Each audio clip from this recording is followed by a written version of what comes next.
There guys, a mountain. Oh my gosh, so beautiful.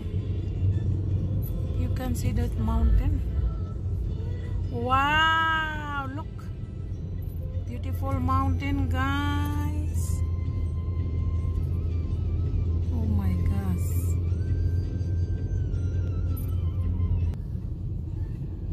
Oh my gosh.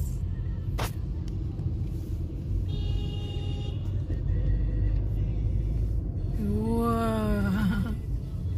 Look guys, the mountain. Kun mountain oh ya. Machapuchari wala. Annapurna wala. Look guys, so nice, a beautiful mountain guys. Look. OMG. Yeah. So nice.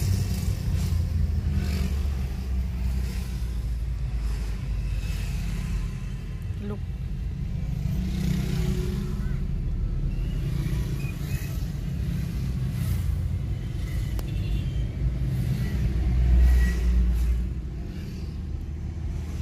We are in Bhaktapur. Oh my gosh.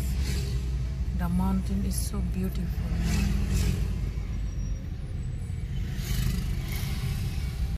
Pasensya na kayo guys dahil walang sound kasi may music kasi. Yan guys ay pumunta kami ng Bhaktapur, kaming tatlo ng asawa ko, anak ko at saka hindi ko alam natutulog na pala yun ang anak ko doon sa likod guys. So pumunta lang kami ng Bhaktapur para bumili ng pang tumba guys, yung bara, yung ano ba yun, yung lalagyan ng raksi nila. Ayan, ang ganda rin sa Bhaktapur. Mga na kami guys, umalis dito sa bahay mga alas 5 pasado na. So ayan guys, kung makikita ninyo ay Bhaktapur yan. Pumunta kami sa Pipsikola. At saka nung pumunta kami doon, nakita ko yung mountain. Napakaganda ng mountain guys. 'Di ba? Ayan, yan yung bridge ng Bhaktapur at saka Kathmandu guys. Pag lumampas ka na dyan sa bridge na yan, ang ibig sabihin ay Bhaktapur na yun guys. So doon sa kabila ay Kathmandu pa. Yan na ay, lalampas na kami sa bridge na yan ay Bhaktapur na yan guys. Yan yung umpisa ng Bhaktapur. So ayan guys, yung tindahan na yan na malaki, yan yung Taplijong. Itong malaking tindahan na yan guys, ayan. Taplijong Sikwa Corner ay mayroong binibinta dyan na lalagyan ng raksi nila dito, yung tuba. Tapos makikita mo guys yung mountain, napakaganda. Hindi ko alam guys kung anong mountain yan, basta maganda siya, diba? At saka may mga housing dyan guys, yung mga apartment na yan guys, ang ganda dyan. At saka tingnan nyo guys yung diba? At saka ito na guys, yung pinuntahan lang namin yan na lalagyan yan ng tuba. Kumbaga sa atin ay tuba, lalagyan yan ng tuba. So nice. Ayan guys. So ang mahal niyan, isang piraso lang yan ay nagkakahalaga ng 5,000 saka 500. Nagbigay lang siya ng discount sa amin. Saka yung tindahan na to guys ay restaurant pala. Kala ko tindahan ng mga lalagyan. Restaurant po rin. Inuman, hindi pala. Inuman pala yan dyan guys. Yung tindahan na yan ay inuman. Nagbabarbecue dyan. 5,500. So ang pinakailang namin talagang bilhin itong lalagyan ng tuba. Kasi yung asawa ko nakita na niya raw ito sa TikTok. Kaya gusto niya. Ayan, bumili kami ng 2 piraso. Yan lang pinakay namin. Tapos ayun, nag-explain ng binata na maganda raw itong kahoy na to. Dahil ayaw ko kung anong pangalan ng kahoy na yan. Basta maganda yan. Yung asawa ko mahilig uminom ng tuba. Yun yung tuba ba guys, sa atin tuba. Kaya lalagyan lang yan ng straw, tapos lalagyan mo yan ng 5,500 milit at saka tubig. Kaya alita bizay na. Guys. Maganda actually yan, mahal lang. Diba guys? Oh, sinasabi ng binata na bibigyan daw ng discount. Yan lang talagang pinakay namin. Ayun, Ganda pumunta na ng kami ano doon dito guys, hotel, sa restaurant. counter dahil Restaurant. magbabayad na yung asawa. Oh. Ang laki pala ng restaurant na to guys. So maraming nagiinom dyan, may kabin-kabin pa yan, ang mga kabin. Maliliit dito na tong babara guys. Diba? Ayan, yung maliliit din. Tong babara, tong ba. Maliit. Yung pinakamalaki nila para i-show off lang. Oh, itong pinakamalaking tong babara. Taplidjong yan guys, galing ng So big Taplidjong, out of Kathmandu Valley yan. So yan yung mga taplidjong na ano nila noong ginagamit nila noon guys. At saka nagbibinta sila ng dry meat, 3,000 rupees. Sa Isang taplidjong kilong sikwa. So ayan na guys. Daming Lumabas na rin nagano kami. dito nagiinom. Ang ganda pala Magandang dyan place sa ito. loob na yan. Ang daming Taplidjong tingnon na mga Pumunta kami dito para kasi sa every para. Saturday, diba, tapos na ng mga work kaya it's time to celebrate. So this is Taplidjong Bara. Binalikan na naman niya. 5,500. Ay nako, asawa ko di makatulog. Lah, murah-murah. Kasi iba ibang klase kasi yan eh. Hindi makatulog yung asawa ko. May maliit dyan, oh, yan yung maliit doon, mahal. Halo niya. May maliit doon. Mas kung ano guys, bibili ka na lang ng malaki kasi more cheaper isa sa maliit din. Okay. Diba? Special wood. Maganda yan. I think this is Okay, like guys. sandalwood or I don't know. So, hanggang dyan na lang ang So we ating just came to video kasi Taplidjong video lang namin talaga nagkukot lang restaurant kami to talaga buy sa this one. restaurant na yun. Taplidjong Yan na, guys, Sikwa diba? House. We just came here to buy this tumba bara. Puro kahoy talaga yan guys. Ikaw ni ba ni guys? Ewan ko kung anong Ani, sabi you ng can use asawa it ko na also. puno, na maliit na puno daw yan. Okay. Ito yung binili namin na ganito. So ayan Duita, na, dalawa. purchase na kami guys. Aro ko pa ni utas ha. Kami sila, rata sorry. Dalawa. Ang bigat-bigat na Lah, isa. duita para kini. Okay? Ayan. Yeah, mani sa bayo.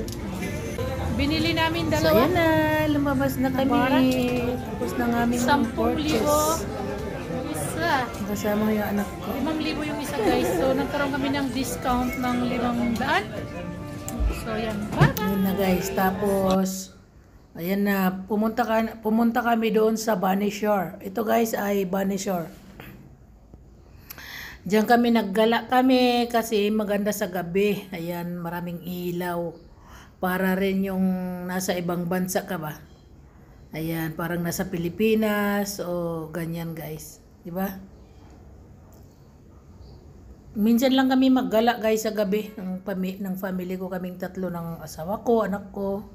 Yan, hindi namin sinama ng tiyo nila. Yung tiyo ng asawa ko hindi namin sinama. Yan, kami lang tatlo ang lumaya sa bahay guys. Ayaw naman niyang sumama, hindi na namin sinama. Mabuti nga hindi namin sinama kasi makakapag-vlog ako sa harapan kasi palagi siya yung umuupo sa harapan, yung tiyo ng asawa ko palaging nakaupo sa harapan sa sasakyan ba guys. Hinahayaan ko naman siya kaya hindi ako nag-vlog pagkasama siya. Ako ngayon kasi ako ang nasa harapan kaya yan nakakapag-vlog tayo guys, di ba? Tsaka hindi naman talaga siya gumagastos kaya sabi ko sa asawa ko wag nang isama. Kami na lang okay na. Ayan guys, yung dalawang bridge bago yan. Ayan. Yung bridge na yan sa left at saka sa right. Ayan. Bunny Shore Bridge. Ayan na guys. Kahit Sabado na dito sa amin guys, sa Kathmandu, napaka-traffic pa rin.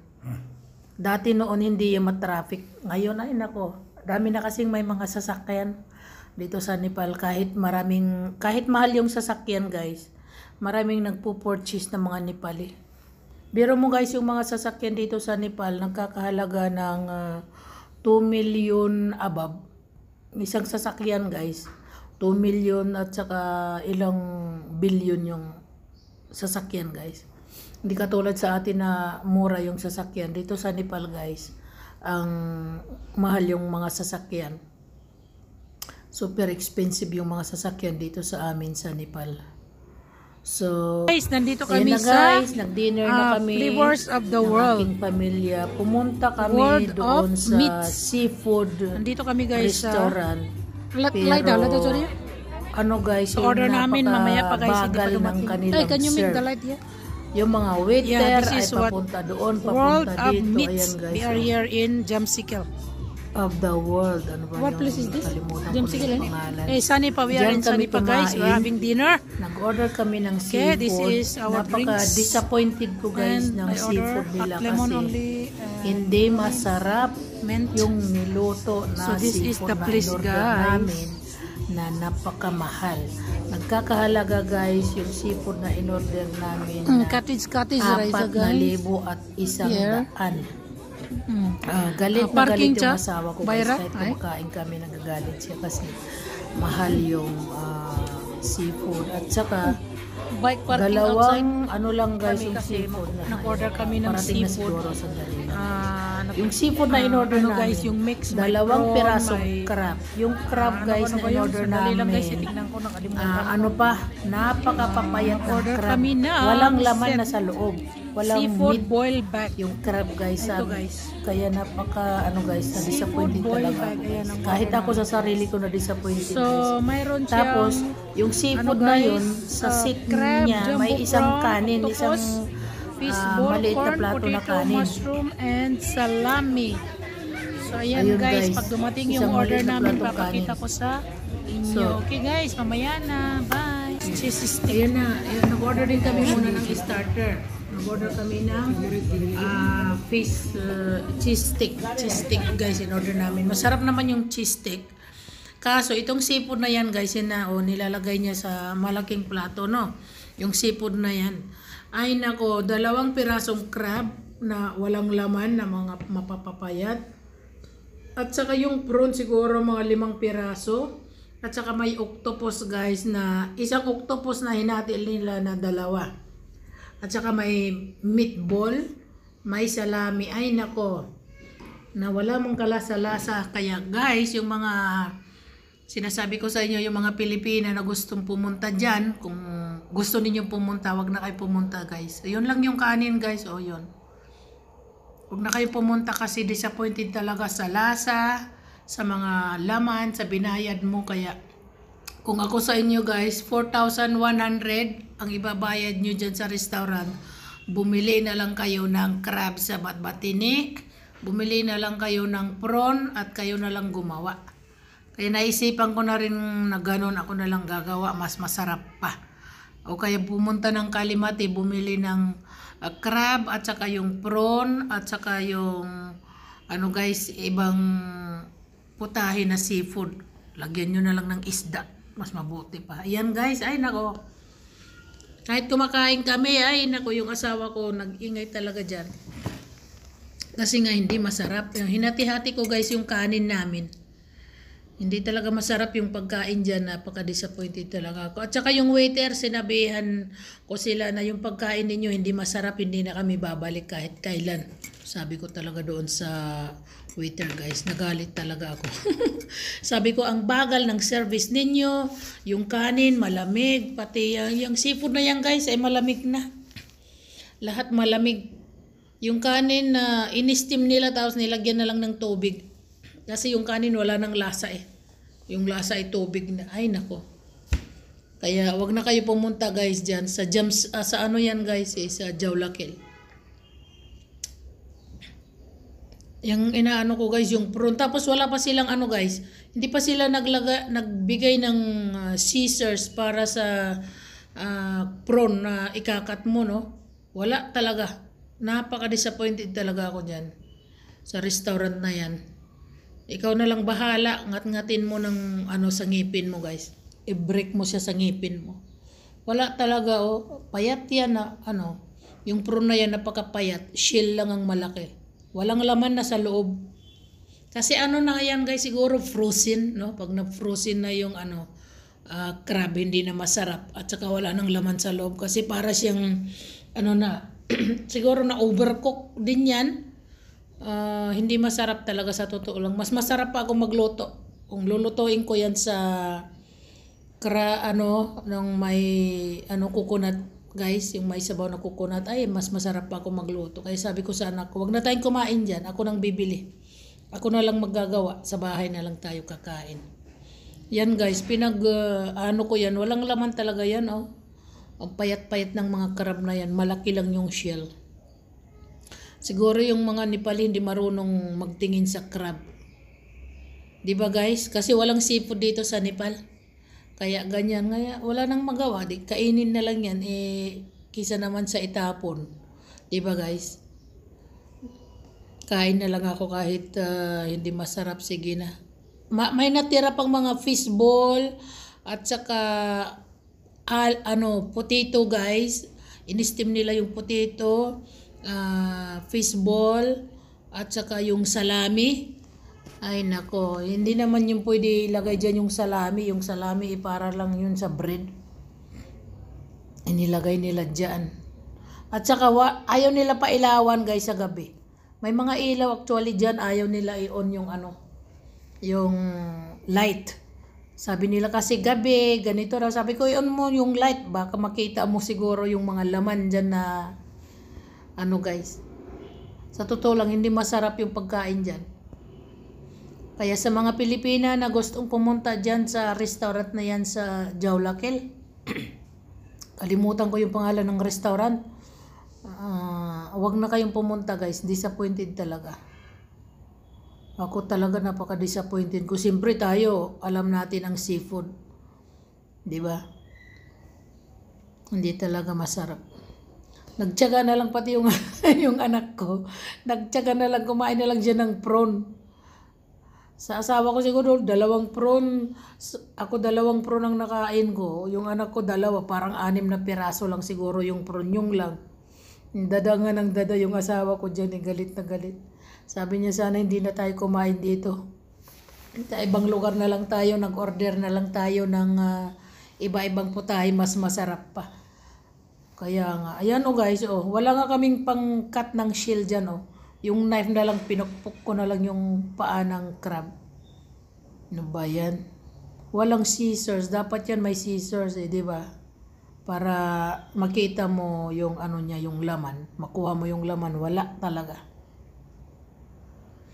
Kaya super disappointed. At saka nagalit nga rin ako doon sa sa waiter. Ay nako, ang bagal talaga ng serving. Super bagal, mabagal pa sa pagong. Ay nako guys. Nakaka-disappoint talaga yung pagkain nila dyan na walang lasa. Kung ako na lang sigurong gumawa, mas masarap pa Pero kumain na lang tayo kasi mahirap naman itapon yung pagkain ba. Hindi natin pwede itapon dahil binili natin yan at saka grasya yan, kaya hindi natin dapat itapon. Diba?